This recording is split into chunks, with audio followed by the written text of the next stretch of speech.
Every art form has its own language that allows a work to connect with our hearts. But what about the unique language of video games? I mean, sure, cinematic cutscenes and a solid script can make for an engaging experience, but these techniques aren't unique to video games. In fact, I would argue that simply making a playable movie is missing out on the immersive storytelling potential of gaming.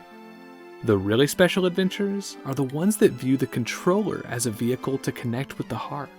And today, I'd like to take you on one of the most special adventures I have ever experienced. Hi there, my name is Daniel, and y'all, Dragon Quest V is something else.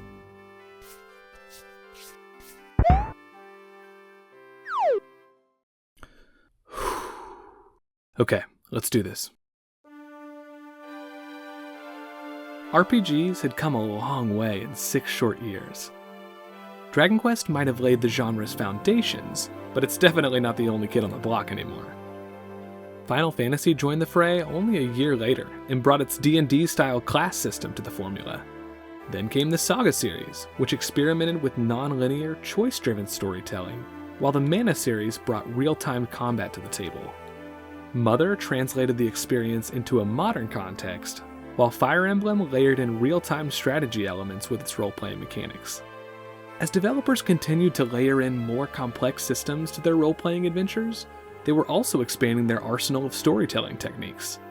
Stats and leveling could emulate the feeling of growth, while giving a choice of party members could provide a real sense of relationship and connection. Every new layer provides another means of identifying with the avatar, which is why RPGs have become well known for the high degree of personalization they offer. So by the time Chunsoft was on their 5th title in 1992, their question was not, how do we make a grand epic adventure? No, they had done that plenty of times. But rather, with the narrative elements and gameplay tools at our disposal, how do we make an adventure that is truly special to the player? Their answer, while it was an absolute smash hit in Japan, unfortunately hit some programming troubles with the Super Nintendo and didn't come west until 2009, nearly 2 decades after its initial release. And in that time, the Super Famicom version was also joined by a Japan-exclusive PS2 remake, complete with 3D visuals and a handful of quality of life improvements. But the version the world finally got was on the Nintendo DS, and it marked the debut of the game's expanded title, Hand of the Heavenly Bride. It was built on the same engine as the Dragon Quest IV and VI remakes, and as far as mechanical improvements go, Arte Piazza's work on these remakes is absolutely stellar.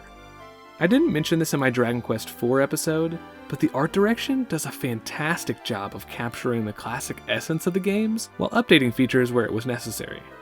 The animated monster sprites bring a lot of personality to battles, and the increased camera control really brings the most out of the towns and locales. There are even a few areas in this game that pretty much require you to manipulate the camera, which I thought was a clever way to encourage this new feature. But all that's just window dressing. The real meat and potatoes of Dragon Quest V is the story. And buckle up, because this one's a doozy.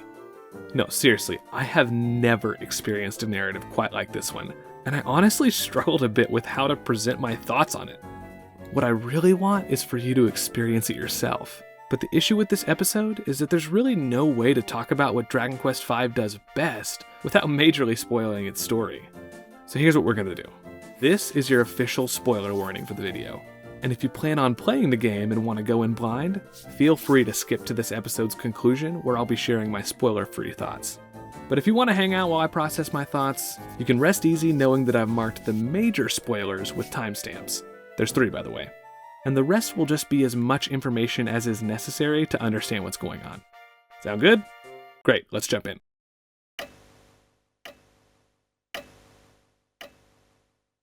So right off the bat, we're treated to this amazing cutscene of King Pankraz awaiting the birth of his son. The scene actually happens in real time, and we as the audience have to wait with Pankraz, experiencing all of his nerves and anxiety firsthand. That child actually grows up to become your avatar, but he actually looks like this when we first step into the driver's seat. That's right, you start your adventure as a literal child. And isn't that so perfect for a phase of the game dedicated to teaching the mechanics? You as the player are learning the game as your avatar is learning how to interact with the world. The connection occurs so naturally that it genuinely felt like I was the one growing up and fighting monsters. But I didn't make it far before I learned that this world is huge and threatening. Now, a lot of games communicate your initial weakness by just kind of throwing you out there. But there was something about being a 6-year-old and wandering away from Dad that was just scary. The game didn't have to explicitly say anything. I just felt small. But then Dad shows up, and let me tell y'all, this guy is an absolute beast. He straight up vaporizes anything that stands in his way. And when those things happen to be monsters that were about to take you out, this certainly leaves quite the impression. The world quite simply feels safer when you're with Dad, and it makes these scenes when you're on your own feel all the more menacing by comparison. Add to that the fact that he literally holds your hand through several of these opening sections, and the illustration is clear. Pankraz, your father, is your protector. He loves you more than his own life and will do anything to see that you're safe. This powerful love Pankraz has for his son is the reason his sacrifice cut so deeply for me during my playthrough. After everything he had done to protect me, I had gone and gotten myself captured. But no biggie, Dad's a superhero after all, so these guys don't even stand a chance against... Wait a second. Oh no. His hand was forced, but he didn't skip a beat. In a literal Christ-like move, Pankraz, your father, the unstoppable unit who could easily dispose of these chumps on his off day, lays down his weapon and his life so his son may live.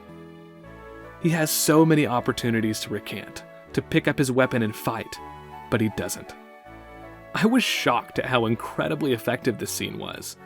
While minigames would have simply shown this in a cutscene, the way this game makes you watch your father's health bar slowly whittle down to nothing in real time is absolutely gutting. And in his final moments, Pankraz chose my life over his.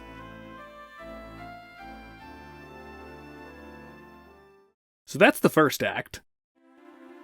Then, after a 10-year time jump, we reconnect with our hero as he seeks to finish the journey his father started so many years ago. Which was... what exactly? Oh yeah, and actually, that's kind of the whole theme of this second act, as you're tasked with returning to previous areas and reconnecting with old friends to discover new truths about yourself and the world. Just like the previous game, Dragon Quest V consistently provides you with temporary party members that aid you through specific chapters. In this adventure though, your cast of human companions is actually pretty small, but there's a real sense of depth and complexity to the relationships in this world that I really don't see very often, even among story-driven RPGs. Characters here don't just have backstories. Their stories are constantly evolving through your quest, and you get to see their individual journeys diverge and intersect across several different time periods, which brings a sense of realism to your interactions with them. But you heard me right. I said human companions, because you can also recruit a number of monsters to join you on your journey this time around.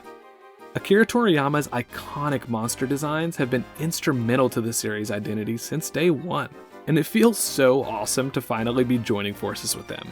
Come on, I don't want to hurt this guy. You kidding me? And I'm clearly not the only one stoked about this edition, as the monster recruiting mechanic has seen a number of iterations within the Dragon Quest series alone. And then there's the obvious influences on other series like Pokemon and Shin Megami Tensei.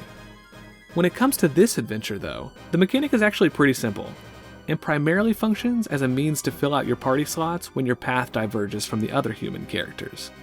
On a gameplay level, these monsters give you a robust selection of choices when it comes to building your party. But on a narrative level, the stretches where you're forced to rely on these recruitable allies create real longing for the familiar relationships you've formed.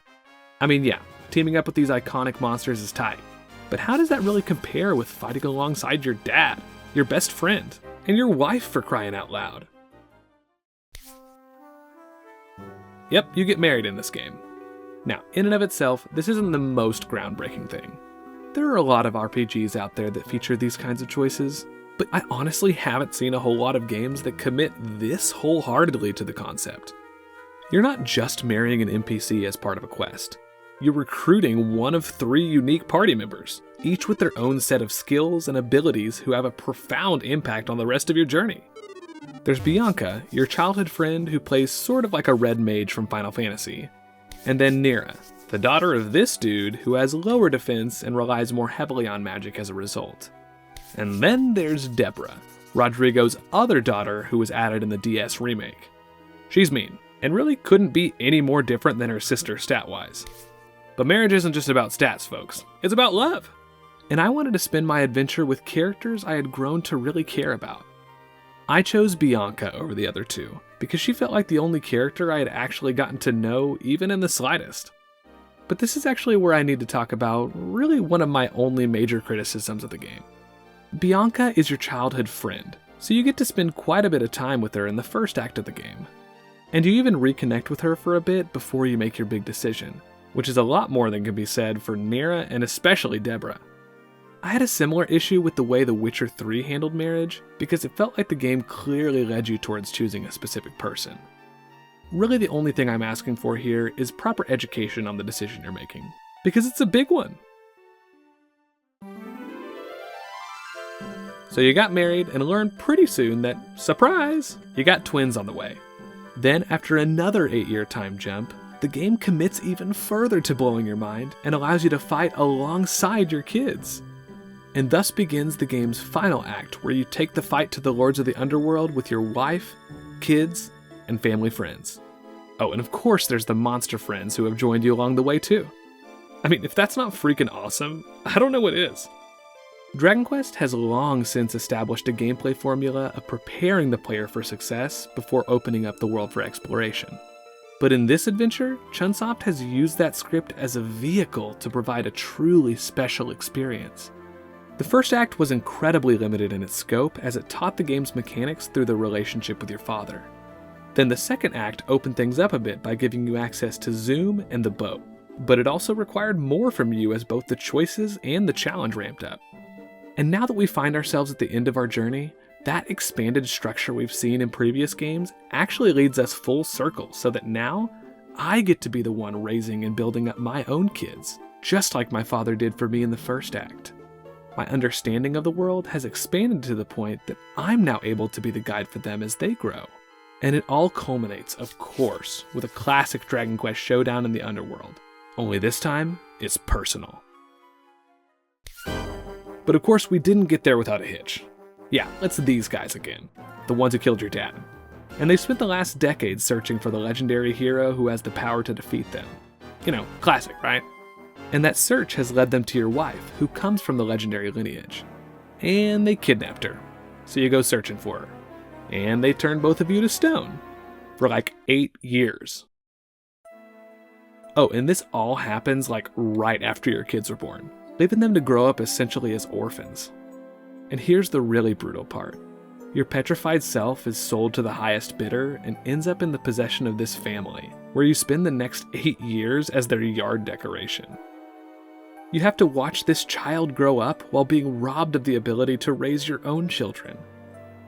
You watch in real time as the seasons change and the years go by. I was legitimately brought to tears watching this, as it really allowed the weight of my avatar's loss to sink in.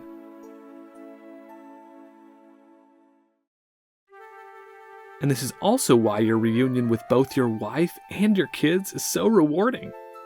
Absence really does make the heart grow fonder sometimes, and this game is certainly not afraid to separate you from the characters you love for long periods of time.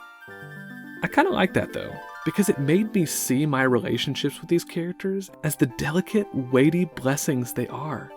It forced me to see these characters as real people and begged me to consider how I might act towards their best interest. I think that's called love, by the way. And yes, a video game did encourage me to grow in my understanding of love.